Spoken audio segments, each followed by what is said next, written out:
Hankaniin jedhu warri ruuttaanii yeroo hunduma biratti baqattu yookiin immoo biratti baaddu warra ulee yookiin immoo dullaa reebicha xiffiidhaan amanu bichaadha yookiin kaballaadhaan jechuudha. Nagaan nagaarra caalu nagaan waaqayyo waaqaa jiraataa sinidhaaf baay'atu sinin jechuun jaalladha. Hordoftoota Qeddoo YouTube jedhu jalatti kan argamtan argamu kan jirtan hunduma keessanii fi sinin jechuun jaalladha. Warri subscribe doolii milikitiin tuttanii kallattii garaatiin na jabeessaa jirtan sinaa eebbisu eebbifamaa sinin jechuun jaalladha. Tole egaa akkuma beekamu kaleessaa waliidhaa fi galuu hin dandeenye kanaafiyyuu haala jiru hundumayyuu argitaniitu seeraan maalii fi ifama hin gaafanne jettanii si komentis na barreessaa turtanii akkasumas immoo ruutaanii waan gaarii gochaa jirti sirrii ishiiti kan jettan jirtu ta'uu hin qabu gara ishiitti jechuu hin qabdanii nu gorsitanii nu deebisuu qabdu jedhee jira jechuudha. Abrahaamii haa ta'uyyuu malee egaa abaaboo bitatee gara mana ishiitti dhaquudhaaf akka ture ni beekama. Jalqaba irrattis jechuudha ruutaanii kallattii inni ittiidhaanii dhiifama gaafatu haala kanaadhaanis jettees waan himattellee hin qabdu garuu haa ta'uyyuu maleedhaayi egaa dheebuun ishii akkanii jilbeeffatee abaaboo yookiin immoo kennaa addaa kennee fi dhiifama gaafatuufis ta'uu mala ture. Innis immoo kuni galee fi abaaboo bitatee gara manaa gaafa adeemu jechuudha. Sanaan dura garuu waan gaarii natti hin fakkaanne tolaa natti hin fakkaanne gara mana isaanii deemuun rakkoon guddaan hin uumama jedhee ture jechuudha. Habeeli haa ta'uyyuu malee maal rakkoo maaltu uumamaan maalii wanti balleessu maaltu jira dhiifama gaafachuu duwwaadha jedhee sanaa booda egaa wal fudhatanii dhaqanii balbala akkuma kamiyyuu kaakkaanii balballi banamee fi balballi erga banamee fi ta'ee booddee dhiifama naaf godhi dhiifama akka tanaaf gootuun barbaada akkasumas immoo asitti si dhiisee galuu hin barbaadu si fudhadhee galuun barbaada jedheen jechuudha. Osuma jennus immoo egaa waaqayyo nagaadhaan ishaayiku malee garaa ruutaallee guddachaa jira jechuudha. Yeroo kanatti egaa kan ishii barbaachisu yoo jiraatira ta'ee abbaa manaa ishii ture jaalatamaa ishii ture jechuudha. Sana gidduutti egaa yeroo baatu kaleessa tureeyyuu kaleessa taasisuu ni qabda turte kennaanii baqqaayii amma naa galeera waan ta'eef dhiifama naa godhi jennaan ani dhiifama si godhu hin qabu sana hundumaa balleessite sana hundumaa goote ani yeroo si kennee saatis si kennee ture garuu ati saatii keetti fayyadamaa hin turre calluma jettee balleessaa turte yakkaa turte jettee jirti jechuudha. Haa ta'uyyuu malee namni yeroo itti balleessaan isaa galetti immoo dhugumayyuu balleesseera jedhees immoo of duuba deebi'ee yeroo inni itti dhiifama nama gaafatu jira. Eenyumti keenyayyuu amma waan tokko yoo balleessineera ta'e iddoo kami balleessaan koo jennee yeroo sana tiirummaan nutti dhagahama jechuudha. Oollee bullee immoo yaanni nuuf jijjiirame balleessaan koo kanadha dhiifama gaafachuun qaba jennee yeroo wal gaafannu ni jiraata jechuudha. Haa ta'uyyuu malee gaa'ee akka nama kamiyyuu dhiifama gaafachuudhaaf yeroo dhaqutti ishiin ijoolleen gurguddootatu jira jajjabootatu jira kanaafiyyuu deemi dafiiti jetteen jechuudha. Sana duras immoo abeelumtiyyuu dargaggoonni jiru gurguddootatu jiru ture innaa isaan naannoo sana keessatti beekamoodha nama wanni jedhu kanaafiyyuu toositti hafee jennaan omaan godhohanii jedhe. Sanaa booddee gaa'ee gaafa isheen dhiifama manaa mana jettu inni dhiifama manaa mana jedhuuni gara manaa seennu ennaan lakki mana maali seentu dafaatii deemaa hin dhufu osuma jechaa jirtu jechuudha. Kinoo inni shaamishii adii surree gurraachaa kun dhufe jechuudha. Ani gaaffii kannate ta'ee jechuudha. Haadha manaa fi abbaa manaadha jechuudha. Waan barbaadanii wal gaafachuu mirga guutuu qabu jechuudha. Abrahaamii haadha manaa isaa waan barbaade gaafachuu akka barbaadetti haasofsiisuudhaa fi mirga guddaa qaba jechuudha. Kana duwwaa immoo osoo hin taane ruutaan jechuudha jaalattee eeyyamtee Abrahaamiin faana waliin jiraachuu edda jalqabdee booddee jechuudha.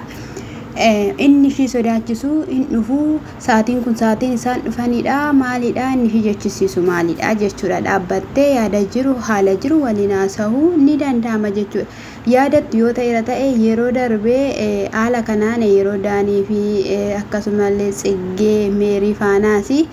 gaafa tokko dhaqeetu Abrahaamii hin dhufu asitti yoo dhufanii yoo ta'e rakkootuma maalidha jettee otoo odeessaa jirtu dhufanii akkatti isaan kaballaadhaan xafaxafan argitaniitu jechuudha. Inni kunis dhufee maal hojii dhuftee kan sana hundumaa goote caalammoo ganaa maal taataa qebexxessee taataa qebexxiree taataa jedheeni jechuudha Abrahaamidhaanii micciq gochuu barbaade jechuudha dhugaa dubbachuudhaaf ilmi namaa maalidha qoyii akkamidha jedheetu yaadadhaanii nama gaafata jechuudha qoyani kan hin jedhu gaafii kanan si gaafadhu jechuudha anillee sin beeknu egaa kaleessuma si argine haa ta'uyyuu malee meerruu ruuttaa maal rakkoon kee meerruu Abrahaam maal rakkoon kee jettee rakkoo isaanii gaafattee walitti fiddee yaada isaanii hubattee guyyaa tokko araarsuudhaaf haala gootee yaada gootee tarkaanfii gootee beektamoo uleedhumaaf tarkaanfii goote siin jechuun jaaladha isaantu waliin ciise isaantu waliin jiraate isaantu waan baay'ee waliin dabarse waan baay'ee waliin dabarsanii haadha daa'imaa fi abbaa daa'imaa ta'utti jiru jechuudha innaa jechuudha warri gaa'ela dhaloota kana gidduu seentanii jechuudha ol utaalta yeroo hundumaa huleedhaan amantanii osoo gaa'ela isaanii keessaa baatanii garuu baay'ee gaariidha jechuudha nuuf Abrahaam ruuttaanii tokkumadha jechuudha hordoftootaaf jechuudha namummaa isaaniitiin isaan kabanya isaan jaalanna jechuudha waan ruuttaa balleesse Abrahaamtu balleesse jennu hin jiru jechuudha akkasumas immoo hundi isaaniiyyuu balleessa mataa isaanii qabu jechuudha jalqaba irratti iyyuu ruuttaan iyyuu balleessaa qabdi maaliif seerri jechuudha yeroo hammaa kana mana kee dhiisiitii bahii jedhu dubartiidhaan hin jiru jechuudha waan barbaadde yoo qabeenya ishii irrachuu barbaadde yoo irraa adda bahuu barbaadde yoo akka barbaadde taateetti ta'e dubartiin tokko mana ishii keessa teessee jechuudha akka barbaaddetti waan barbaadde gaafachuuf abbaa manaa ishee mirga guutuu ta'e qabdi jechuudha abbaa manaanis waan barbaade gaafachuuf mirga guutuu qaba jechuudha maalidha inni yeroo hunduma jechuudha Abrahaamidhaanis reebdan jechuudha iddoo ruuttaan itti baqattu yeroo hundumayyuu warra nama reebani warra uleedhaan amananidha jechuudha maalidhaan kan ajaa'ibe firri ruuttaa hundumtiyyuu warri ishiin fira kooti lammii kooti jettu warra dullaan amananidha moo ta'uu hin qabu jechuudha dhugaa dubbachuudhaaf abbaa Abrahaamii argitaniitti yoo ta'e haalaan yaadaan kan ruuttaas hubatanii kan Abrahaamis hubatanii jechuudha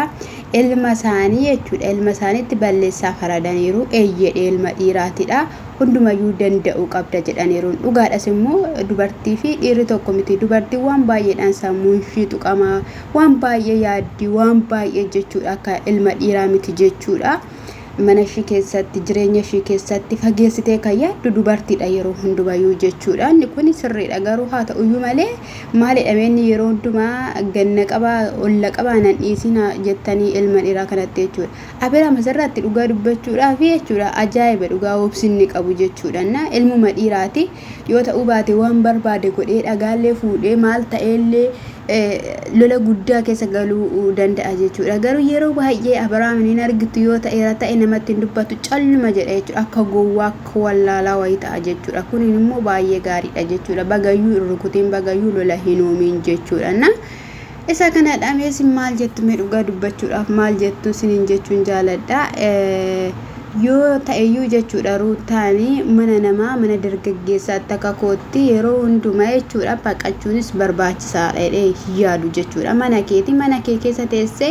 waan barbaadde Abrahaamidhaan gaafachuu dandeessa jechuudha akkasumallee hordoftoonni illee dhiifama seeraan gaafadhu jedhanii akkuma itti yaaturan inni immoo ulfinaadhaa fi bakka haraara buusuudhaa fi wanti hundumtiyyuu afee waliin jiraannaa jedhee dhufee jira jechuudha akkasumallee nuti waggoota muraasadha kan waliin jiraachuu jalqabne waggaa meeqa miti kan waliin jiraanne dhiifamni immoo hundumarra caaladha abaaboo fuudheetii fideetii dhufee inni abaaboo harkaa fuudhee qunxur jedheeti abaaboo lafatti fuudhee darbate jechuudha inde akka seera tokkos itti gaafatamame inde warri kun itti gaafatamu jechuudha maaliif dubartii abbaa manaa qabdu tokko kan furmaan isaanii yookiin immoo waraqaanii gaa'ela isaanii gargar hin cinne mana isaanii keessatti dhossuu hin danda'an jechuudha indanda'an maaliifi wanti isaan gargar ba'an hin jiru wantoonni afaanidhaan dubbatan malee oduun odeessan malee wanti tokkoyyuu jechuudha qalbatii isaaniillee ofirraa baasuu ofitti deebisaadha jechuudha kan jiran jechuudha na isaan osoo kassa seera ta'e seeratti isaan dhiyeessira ta'e jechuudha rakkoo guddaa keessa bu'u jechuudha jarri kun jechuudha dhugaa dubbachuudhaaf akka seeraatti jechuudha maalidhaan jedhame maaliyyoo ta'e jechuudha ruutaa yeroo hundumayyuu jechuudha jaalattee waliin jiraachaa turte yeroo akkatti daffaramee yeroo akkatti ifatamee yeroo akkatti abbaan arge jechan taane darbatee abbaan barbaade itti harka isaa hiixatu sitti tola maaliyyuu isaa balleessu jechuudha inni waan baay'ee wal godhe yookoo araara waliif godha maal taataniittu isin waan baay'eetu isin eeggatama dhaloonni waan baay'ee isin irraa barachuu barbaadam hojii baay'eetu isin eeggatama ganaa yeroo hunduma sinin dabbaru hojii mataa keessanii dhistanii yeroo hojii seexanaa hojjetan kun immoo hojii seexanaa jechuudha karaa biraatiin maalinno maal funxur jedhame maal utaala abeeliin achi darbatee abraamiin qabate jechuudha iddoo kanatti immoo safuudha atomtoota gidduutti angodadhu jettuuyyuu sidhaanii akka waan biraa keessa sin buusne siin jedha maal jettume sin hordoftoonni Koftaan koo sinaa heebbisuu gaa'ela akkanaa waliin burcamaa waliin dhaamaa sinaa baasu sinaa baraaru siniin jechuun jaaladhaa jabaadhaa waaqayyoon koo sinaa heebbisuu eebbifamaan siniin jechuu jaaladhaa qiddoommoo jajjabeessaa siniin jedha ayyaanni waaqayyo siniif haa baay'atu shaaloom